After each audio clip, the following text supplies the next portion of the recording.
Hello, I'm Barry James from the Crowdfunding Centre, and we're here for the next crowdfunding calls series. And today I'm with Peter Marigold, who has a really interesting project. It's been very successful called FORMCard, um, a kind of new way of doing some things which will unfold. So first of all, welcome, Peter. Hi Barry, thanks for the invite. You're very welcome. So, Peter, I'm really keen to talk a bit about FormCard, what it does, its potential, and your campaign, uh, including where the idea came from. But would you just briefly tell us a little bit about your background and experience that kind of got you here? Okay, originally I trained as an artist. I was making sculptures and all kinds of strange objects. I worked in the prop and scenery industry for quite a long time, and I slowly moved into furniture and product design. Yeah. I've been working with all kinds of organisations, from mass production to galleries, museums, all kinds of things, mostly around furniture, but occasional products, smaller products coming out of that. Mm. And I run a lot of public workshops, sort of creative workshops, and I became more and more interested in different kinds of thermoplastics. And specifically, I ran a project in a fantastic French place called Bois Boucher. I tend to do it every other year. And we were working with a particular thermoplastic that has a very low melting point.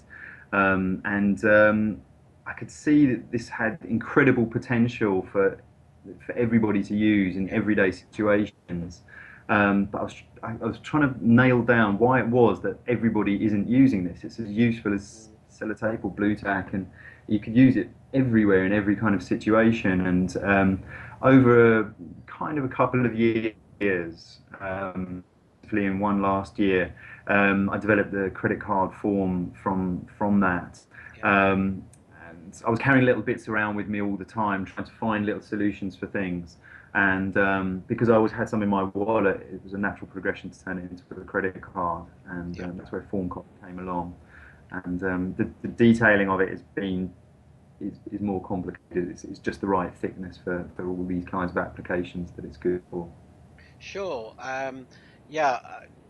Perhaps you'd just unfold for those who haven't seen the campaign yet, what what it does, the kind of things that you can do with it, why it's so exciting. And I see, having seen the campaign, why you say it's at least as useful in many ways as blue tack. We couldn't live without that anymore. And I guess it's going to. My guess would be it's going to be a bit like that. But would you explain the kind of uses and the advantages, please? Yeah. It's instant to use, so you can carry it around with you where anytime you're traveling, you can throw one in your suitcase, keep one in your wallet. Mm. People I know just have it in the glove compartment. It sticks to other kinds of plastic. Use it for removable covers and hooks and clips and things like this. But one of the great things is it sticks to plastics. So if you have something that's broken, like a guy got in contact with me whose fridge drawer had broken. Very typical. It seems to be a very Mm. typical thing that breaks because I guess fridges are kind of disposable objects. And he got in touch with the fridge manufacturer, and they were going to charge him £65 for the Mm. fridge drawer. And he wrote to me and said, "Would FormCard help with this?" So yes, it would. And he bought a few cards, fused them like a slug across this Mm. huge crack, and it's fine again.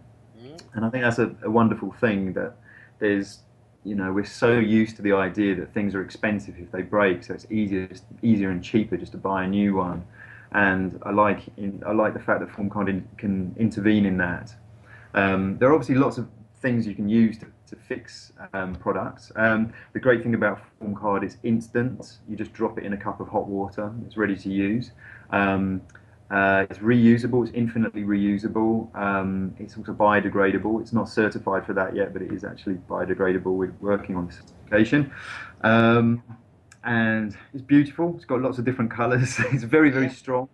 I've got a strength test that I'm going to put online soon, where I've made a hook out of one card and it's Mm. holding up 25 kilos.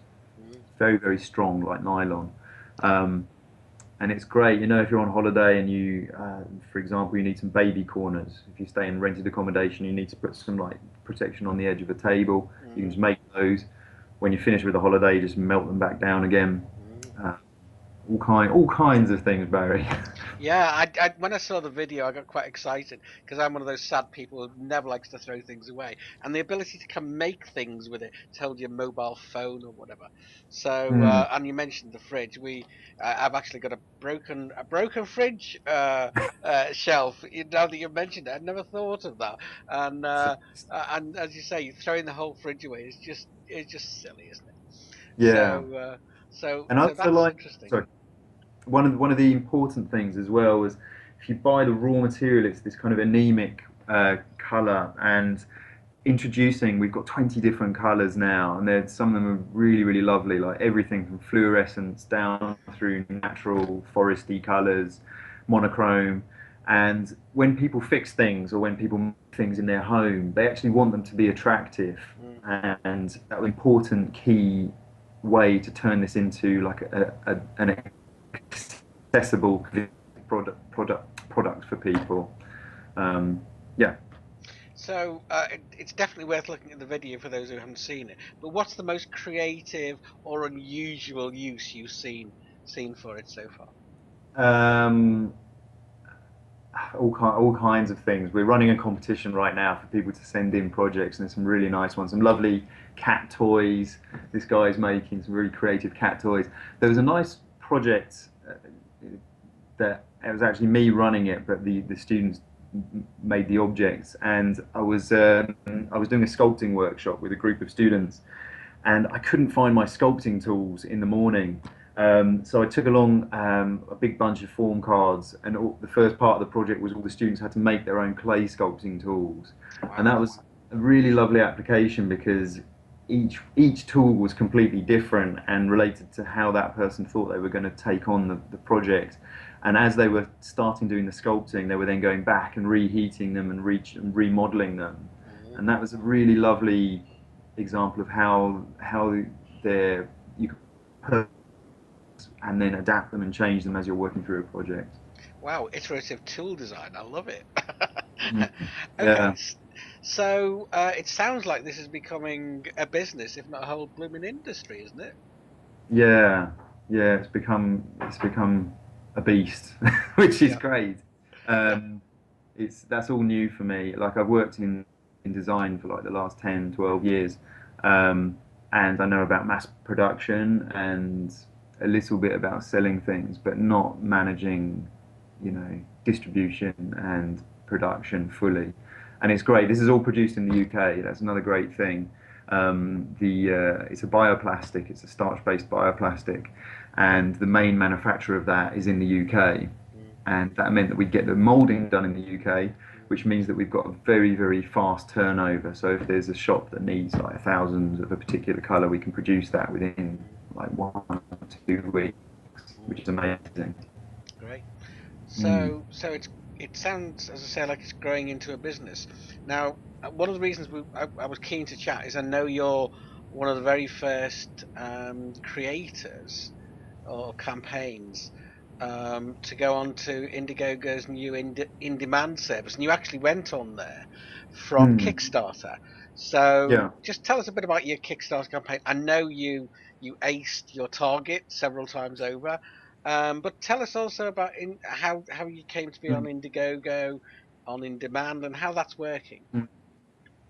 It was quite interesting actually because they're very different flavors. Indiegogo and Kickstarter, very very different ways that things happen on them. And obviously, the original Kickstarter campaign was a really big thing for me in my life. It was a really big thing. Mm, And I felt somehow kind of indebted to Kickstarter. They were incredibly supportive, like really, really great communication with them, and the way they handle everything was really, really lovely. So mm, when Indiegogo asked if I would then take the campaign and continue on in demand, I felt a little bit like I was cheating on Kickstarter. Like, I Yeah. did actually. I was very upfront with Indiegogo and said, "Is this okay? Like, is Kickstarter okay with you asking people to do this?" Mm, And there's no equivalent campaign. There's no equivalent type of system running on Kickstarter. And they said, "Yeah, mm, it's fine." And both parties, were completely upfront and fine about everything. mm, Um, and it was really different, really different experience because we were funded already. It was more like it had some weight behind the whole campaign that was quite serious. We were in full production by that stage. Actually, the original campaign was funded in the first 24 hours, which was mm. phenomenal. So we went Yeah. into full production on the first day, which was Yeah. just really weird. And it was great when we transported over to Indiegogo. I then got full product photography done, all the lovely colours, and it looked much, took it to a different level. Um, it took a little bit of time for the Indiegogo campaign to get going. I guess I was too wrapped up concluding the Kickstarter campaign to fuss over it enough. But it rapidly, yeah, just rapidly took off again, Yeah. and we're just doing that now. Were you able to reach out to the crowds that were, that had become interested via the Kickstarter campaign, or did you have to start all over from scratch? No. It works. I mean, these, the great thing about these crowdfunding campaigns is that you're in direct touch with everyone Mm, constantly, and you can send messages to everyone in bulk. More than the mm, original campaign, it was 2,031 people. mm, And just I invited them to buy more cards on Indiegogo, obviously with extra rewards. mm, Loads of people bought more cards, and also a lot of people were asking me for specific requests, and that kind of market research is extremely valuable. I mm, was I was temporarily selling things on my website, very sort of mm, low effort e-commerce thing, and you didn't have that kind of connection to the mm, customers, and that's really valuable. You have like people are interested in the updates, people are interested in what you're doing, what events are going to happen with it, and mm. that level of, I guess, intimacy with your customers is really great. And I've met loads of really interesting people via this, Yeah. really Yeah. different kinds of industry. I just got off the phone to someone in the boating industry who's really interested in promoting this in the UK. He's quite a well-known sailor. And yeah, just people who are able to take it into different fields is a Mm. really great thing as well. Yeah. There's some controversy. You may have seen it. I don't know, but around the question, and it doesn't just apply to Kickstarter, but is Kickstarter a store? And I'm really interested in what you're saying there. That there's a Mhm. very different ethic and feel to the relationship with people who are buying from you, in on the in-demand side. So Mm. is that It's right? yeah, it's so different. And as I say, I briefly was selling cards via my website, via FORMCard.co website, and it was just kind of cold PayPal credit card transactions, and people would get really demanding, really kind of gnarly if stuff wasn't there on time, or Mm, just really quite blunt. There was mm, proper customers, and it's a very different flavour to people who join via the Kickstarter or mm, Indiegogo campaign. You have genuine communication with people, and if I run out of a colour or there's some kind of hold up at any point, if you just message everyone, generally I'll get a flood of emails back or messages just saying like, "Oh no, it's great, well done on the campaign," and yeah. it's completely different. It's not a shop at all. It's very much about people liking an idea and wanting to be part of it. And yes, they get objects out of it, but it's much more than that, which it sounds a bit idealistic, but it is true. Yeah, I've often wondered whether there's a sense in which we're going back in time to a time when, the shop was on the high street, but it was part of the community and Yeah, people would maintain a relationship with the people who ran it. yeah, Is that, does that sound about right? 100%. Yeah, and it was really interesting, as I say, like communicating with people via PayPal, e-commerce. they didn't care who you were. It was just Mm, about getting hold of the stuff. And now when people message me, it's invariably they begin with "Dear Peter," and mm. it's a very very pleasant interaction generally. Generally Excellent. very pleasant interaction. So what next for Peter Marigold Enterprises and FORMCard? For Peter Marigold or FormCard, we're distributing now all over the world. Like we're speaking to like proper big stores in Germany. It's launching in April in two different very nice stores, really big department stores, which is great. And then in Benelux, which is the Netherlands, Luxembourg, that region, and fingers crossed somewhere in a really big chain in France, all over Guatemala. There was a big demand from Guatemala, which you never think about the Guatemalan market. You um, wouldn't really know. yeah, it's a funny one. And also we've got like an ongoing communication with people working in sort of weirder industries, places which really I want to move beyond the maker community. Obviously, the maker community is huge on the internet, and in sort of everyday people adapting things. There's always people doing crafts and making, and I'm kind of more interested right now in reaching out to weirder fields like the cooking industry or the boating industry. There's a guy I'm talking to who has a contact at NASA, and that would be phenomenal to get some stuff sent to NASA.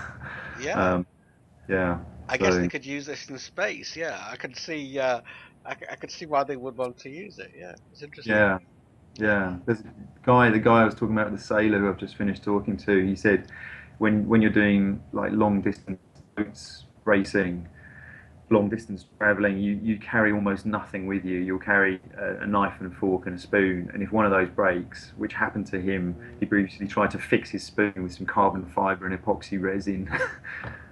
He said if I'd had one of these with me, I wouldn't have had yeah. to sort of end up in this situation. So Yeah. yeah. Sounds like a worthy complement to 3D printers.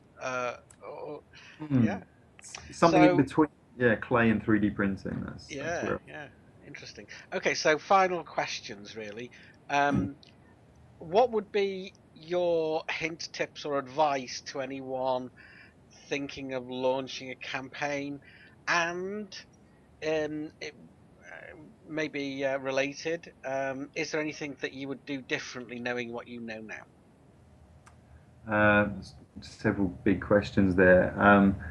I, as a designer, I've always tried to work with industry and try to get things into mass production, and this has really opened my eyes to the fact that as a creative person, you can directly speak to people and get your idea directly to people and take complete control of the whole project, which is Mm, incredibly empowering. At every single aspect of the product. And I've got a group of students that I work with at London Metropolitan University, which is a great university. mm, It's got a terrible reputation, but it's actually really, really good there. yeah. And I'm encouraging several of them to actually start Kickstarter campaigns as part of their course, just Excellent. to just to show that like you can take something that a doodle in your sketchbook and take it straight into full production quite rapidly. Mm, um, what would I do differently? No, what my advice to people is when you start a campaign, you get huge amounts of different kinds of people asking you to cross pollinate and cross advertise and all this kind of thing. And that wasn't really my way of doing things. I didn't do mm, any of that, and I politely declined to these people and said, well, I'd like people to kind of discover it in sort of more natural ways. mm, I don't know if that was the right thing to do, but mm, that's how I did it. And I would say if you've got any kind of press or interests from people in different industries, don't do mass mail outs to mm, people.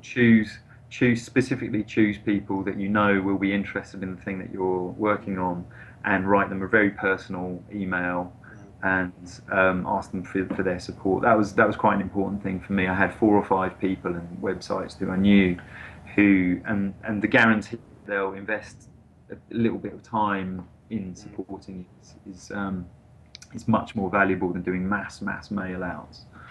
So very carefully targeting people who you think are interested or will likely to be interested.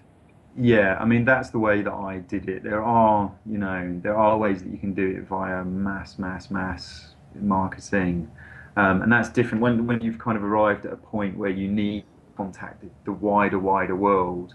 There's a time for that, but at the early stages, what I think you have to do is focus on people in your field that you're specifically interested in, that you know are going to give you a positive response, and they'll be able to work for you. You basically need a few champions. You can't really go it alone, and that's how it worked for me.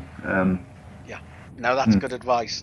So, Peter Marigold, uh, the inventor of FormCard, thank you for sharing that with us, and thank you for being on today. One last as a PS, I believe you used one particular service to help boost your campaign. Would you make a comment about that for me, please? About the crowdfunding center. Yeah, the boost service. Yeah, it was great. Well, I think for the original Kickstarter campaign, you guys actually I didn't know anything about your Mm, service, and I think you covered it just because you liked it or just you came across it. I'm not sure exactly why. yeah, And I did notice on my original Kickstarter campaign, after you jumped on it, yeah, suddenly there was like an acceleration, and obviously you can track the stats and yeah, see what's going on. And I didn't really. I thought, wow, that's nice of them to do that, and I didn't really mm, appreciate how valuable that kind of thing is. So now that I've done the Indiegogo campaign, and it's really my focus right now is moving outside of the design field mm, and contacting people in the much wider world, people that yeah, wouldn't naturally come across this, mm, and that's where something like the crowdfunding center is very useful, because you're obviously disseminating information in much broader ways than I don't know yeah, people in the sandwich making trade or yeah, yeah, whatever. yeah, you yeah. know so I think there's a time for using services, Yeah. and I Well, we quite like sorry. yeah, we genuinely like to help and support people crowdfunding because we think that at the heart of every crowdfund there's that succeeds anyway, there's something that matters to enough people to make something that they care about happen. So we think it's a good thing, and we